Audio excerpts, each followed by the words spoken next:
പ്രസ്ഥാനത്തിൻ്റെ പ്രവർത്തനങ്ങൾക്ക് നിങ്ങളുടെ പിന്തുണ അഭ്യർത്ഥിക്കുന്നതിന് വേണ്ടിയാണ് ഈ സമ്മേളനം വിളിച്ചതിൽ ഞങ്ങൾ നിങ്ങളുടെ മുമ്പിൽ വിനീതരായിരിക്കുന്നത്.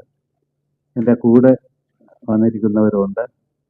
ശ്രീമതി രശ്മി ആർ ഊത്തറ, എല്ലാവർക്കും അറിയാമായിരിക്കും, കവിയാണ്, പിന്നെ ചാനലിലൊക്കെ പ്രവർത്തിച്ചിട്ടുള്ള ആളാണ്. തൊട്ടടുത്ത് ആർട്ടിസ്റ്റ് ടി ഡഗ്ലസ്, അദ്ദേഹം സ്റ്റംപ് ആർട്ടിസ്റ്റാണ്. ഒരുപാട് മേഖലയിൽ പ്രാഗൽഭ്യം തെളിയിച്ചിട്ടുണ്ട്.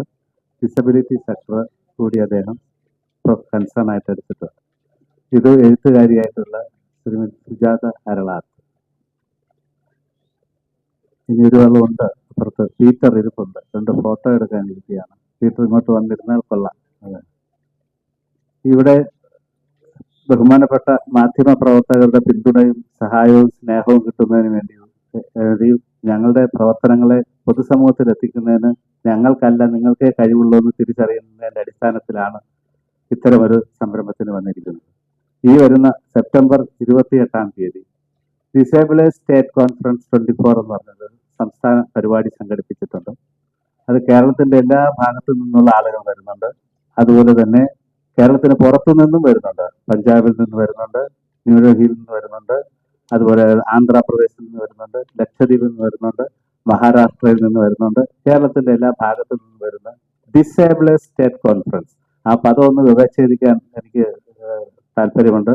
എല്ലാവരും ഡിസബിലിറ്റി എന്ന് പറയുമ്പോൾ ഞങ്ങൾ അതിനെ ഡിസ്എബിലിറ്റി എന്ന് പറയും. ഇപ്പൊ you have ability, I have disability. ഞാൻ വന്നത് നിങ്ങളിൽ പലരും കണ്ടു കാണുമായിരിക്കും.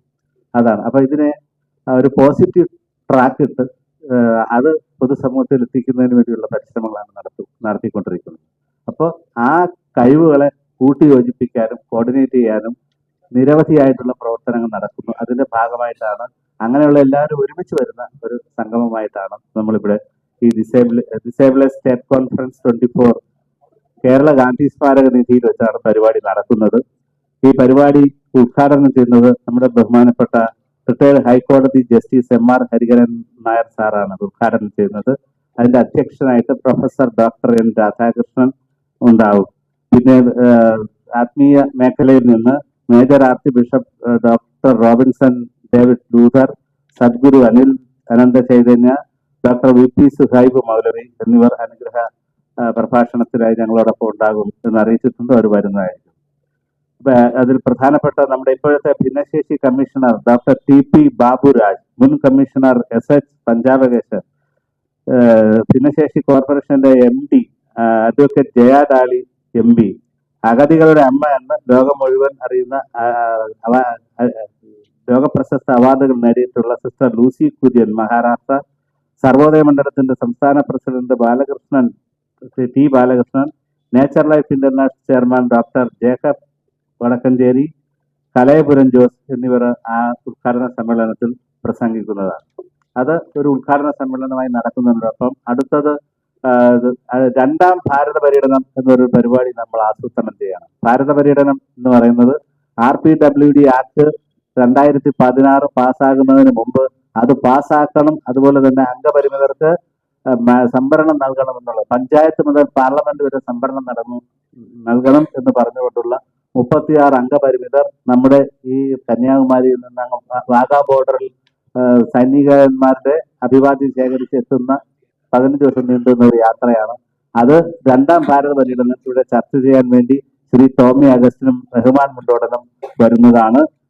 അതുപോലെ തന്നെ ഒരു സമ്മേളനം, ഒരു സെമിനാർ ഉണ്ട്. അതിൽ വഞ്ചിയൂർ V മോഹനൻ നായർ അധ്യക്ഷനാകുന്ന സെമിനാറും അംഗപരിമിതരുടെ സംഘടിത മുന്നേറ്റങ്ങളുടെ പ്രസക്തിയും കാഴ്ചപ്പാടുകളുടെ ഏകോപനവും. പ്രിയപ്പെട്ട മാധ്യമപ്രവർത്തകർ ശ്രദ്ധിച്ചാൽ അറിയാമായിരിക്കും, ഞങ്ങൾ ദിവ്യാംഗജൻ എന്നോ ഭിന്നശേഷി എന്നോ പദം ഉപയോഗിക്കുന്നില്ല എന്നുള്ളത് വാർത്തയിലും സംസാരത്തിലും ശ്രദ്ധിച്ചു കാണും. അതെല്ലാം നമ്മൾ അംഗീകരിക്കുന്നു, വേറൊന്നും പറയുന്നില്ല. പക്ഷെ സമൂഹത്തിൽ അവർക്ക് മാന്യതയുള്ള പദവും ഒക്കെ ഉണ്ടാകണമെന്നുള്ള താല്പര്യം കൊണ്ടാണ് ഞങ്ങൾ അംഗപരിമിതർ. അവർക്ക് 2 കാര്യങ്ങളാണ് വേണ്ടത്. 1 ഓപ്പർച്യൂണിറ്റി, 2 ഫെസിലിറ്റി. ഞാൻ ഈ സെക്രട്ടേറിയറ്റ് ഇതിലെല്ലായിടത്തും എല്ലാ പത്ര ഓഫീസുകളിലും ഇറങ്ങിയിട്ടുള്ള ഒരാളാണ് വാർത്തകൾ കൊടുക്കാൻ വേണ്ടി. സെക്രട്ടേറിയറ്റിനെ പ്രകമ്പനം കൊള്ളിക്കുന്ന സമര പരിപാടികൾ നടത്തിയിട്ടുള്ള ഒരാളാണ്. കണ്ടപ്പോൾ എന്നെ ഇങ്ങനെ തോന്നിയെങ്കിലും അങ്ങനെയുള്ള ഒരാളാണ്. പിന്നെ പട്ടാളത്തിനും പോലീസിനും ഒക്കെ കുറെ പേർക്ക് അറിയാമായിരിക്കും. അറിയാവുന്നവരപ്പുറത്ത് ഞാൻ കണ്ടായിരുന്നു, ഒന്ന് രണ്ടുപേരെ കണ്ടായിരുന്നു, അന്ന് വരെ അറിയാവുന്നവരെ കണ്ടായിരുന്നു. അപ്പോൾ അത് നമ്മൾ ഉദ്ദേശിക്കുന്നത് ഇല്ലാത്ത മേഖലയിലേക്ക് പോകും. അന്ന് നിന്ന് മദ്യനിരോധന സമരങ്ങൾ ചെയ്യുമ്പോൾ ഒരുപാട് പേര് അതിനകത്ത് ഉണ്ടായിരുന്നു. ഇന്ന് ഈ ഡിസബിലിറ്റി സെന്ററിൽ ആരുമില്ല. പ്രത്യേകിച്ച് മാധ്യമ രംഗത്ത് നിന്ന് വേണ്ടത്ര നമ്മൾ പ്രതീക്ഷിക്കുന്ന അത്രയും ഇതില്ല. ആരെങ്കിലും അത് സ്പെഷ്യലൈസ് ചെയ്ത് പഠിക്കാനോ വ്യക്തികളെ മനസ്സിലാക്കാനോ അവരെ ഇന്റർവ്യൂ ചെയ്യാനോ ചാനലുകൾ അവതരിപ്പിക്കാനോ അങ്ങനെയുള്ള രീതിയിൽ വന്നില്ല. അതിനുശേഷം ഈ ഭാരത പര്യടനത്തിന് ശേഷം RPWD ആക്ട് വരുന്നത് അതിനുശേഷമാണ്. അത് പാസ്സായതിനു ശേഷം കുറെ മാറ്റങ്ങൾ ഉണ്ടായി. അതാണ് നമ്മൾ കാണുന്നത്. പക്ഷെ അതെല്ലാം സംഘടനാ അധിഷ്ഠിതവും അതുപോലെ തന്നെ ചാരിറ്റി അധിഷ്ഠിതവും ഒക്കെയാണ്. പവറും അങ്ങനെയുള്ള കാര്യങ്ങളിലൊക്കെ അത് വലുതായിട്ട് വന്നിട്ടില്ല. അതിനുവേണ്ടി ഒരു ഡിസബിലിറ്റി റൈറ്റ്സ് എന്നുള്ള ലെവലിലോട്ടാണ് നമ്മൾ ഈ ഓർഗനൈസേഷൻ മുന്നോട്ട് ചെയ്യുന്നത്. അത് ഈ സെഷനിൽ മിക്കവാറും എല്ലാവരും അംഗപരിമിതരാണ്. കഞ്ചൂർ വി മോഹനൻ നായർ അധ്യക്ഷനാകുന്ന സെമിനാറിൽ അംഗപരിമിതരുടെ സംഘടിത മുന്നേറ്റങ്ങളുടെ പ്രസക്തിയും കാഴ്ചപ്പാടുകളുടെ ഏകോപനം എന്നതിൽ KK ഉമ്മർ ഫാറൂഖ് ലക്ഷദ്വീപ് വിഷയാവതരണം നടത്തും.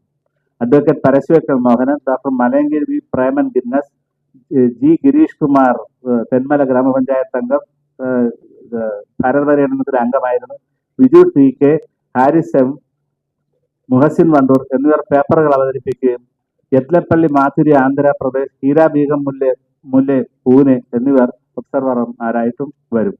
അതോടൊപ്പം തന്നെ ഞങ്ങളൊരു ബാംഗ്ലൂരിലെ ശ്രീ ഗുരുശങ്കറിന്റെ ആശ്രമത്തിലേക്ക് അംഗപരിമിതരുടെ അടുത്ത യാത്ര നടത്തിയിട്ടുണ്ട്. 39 പേരാണ് പോയത്. ആ ആശ്രമത്തിൽ ഗുരുജിയുമായിട്ട് കുറേ സംവാദവും സംസാരവും എന്തൊക്കെയാണ് ചെയ്യേണ്ടത് ഗുരുജി എടുത്ത് ഞങ്ങൾക്ക് താല്പര്യം ഉണ്ടായിരുന്നത് ഇത് ഗവൺമെന്റിന്റെ ശ്രദ്ധയിൽ കൊണ്ടുവരാൻ ഗുരുജിക്ക് കുറെ കഴിവുകളുണ്ടല്ലോ, അത് പ്രയോജനപ്പെടുത്തണമെന്ന് പറഞ്ഞാണ് അത് നടത്തിയത്. അപ്പൊ അങ്ങനെയുള്ള 39 പേരെ കേരള ഗാന്ധി സ്മാരക നിധി ആദരിക്കുകയാണ്. ആ ആദരം ഉണ്ടാവും. പിന്നെ കോൺഫറൻസിന്റെ 30ഓളം പേർക്ക് നമ്മൾ തന്നെ ഗാന്ധി പീസ്, നമ്മുടെ ഒരു ഗാന്ധിയൻ ഓർഗനൈസേഷനാണ്. ആ ഗാന്ധിയൻ ഓർഗനൈസേഷനുമായി സഹകരിക്കുന്നവരും അംഗപരിമിതരും അല്ലാത്തവരുമായിട്ടുള്ള കുറെ സമൂഹത്തിൽ നല്ല ഇടപെടലുകൾ നടത്തിയിട്ടുള്ള 30 പേർക്ക് ഗാന്ധി പീസ് അവാർഡ് നൽകി ആദരിക്കുന്നുണ്ട്. പിന്നെ കോൺഫറൻസിനോടനുബന്ധിച്ച് 50 പേർക്ക് വീൽ ചെയർ വാക്കർ തുടങ്ങിയ സഹായോപകരണങ്ങൾ വിതരണം ചെയ്യും. 250 പേർക്ക് ഭക്ഷ്യധാന്യ കിറ്റുകൾ വിതരണം ചെയ്യും. ഒരുമയോടെ ഓണസദ്യ ക്രമീകരിച്ചിട്ടുണ്ട്. എല്ലാവരെയും അതിനുകൂടി ക്ഷണിക്കുകയാണ്. ആ ഒരുമയോടെയുള്ള ഓണസദ്യയിൽ വരണമെന്ന് പ്രിയപ്പെട്ട മാധ്യമ പ്രവർത്തകർ ക്ഷണിക്കുകയാണ്. ഒരുമയുടെ ഓണസദ്യ എന്നിവയും ക്രമീകരിച്ചിട്ടുണ്ട്. രാവിലെ 9-ന് രജിസ്ട്രേഷനോടെ ആരംഭിക്കുന്ന സെമിനാർ വൈകുന്നേരം 4-ന് സമാപിക്കും. ഉപകരണ സംഗീതം, ഗാനമേള, കലാപരിപാടികൾ എന്നിവയും ഉണ്ടാകും. എല്ലാ മാധ്യമ പ്രവർത്തകരും കോൺഫറൻസിനെത്തി ഞങ്ങൾക്ക് വേണ്ട പിന്തുണയും പ്രചാരണവും നൽകണമെന്ന് അഭ്യർത്ഥിക്കുന്നു. കോൺഫറൻസിൽ ഈ മീറ്റിൽ പങ്കെടുക്കുന്നത് doctor FM Lazar, Rashmi Aroothara, Manoj MT, artist Douglas V, Faseela Kaippadi, Sujatha Aralas തുടങ്ങിയവർ ഉണ്ട്. ഇതാണ് ഡിസബിലിറ്റിയുമായി ബന്ധപ്പെട്ട അങ്ങയുടെ പിന്തുണ വേണം എന്നുള്ളതാണ്. ഒന്ന് നമ്മൾ പഠന വിധേയമാക്കാൻ സഹായിക്കണം എന്നുള്ളതാണ്. അത്രയാണ് പറയാനുള്ളത്.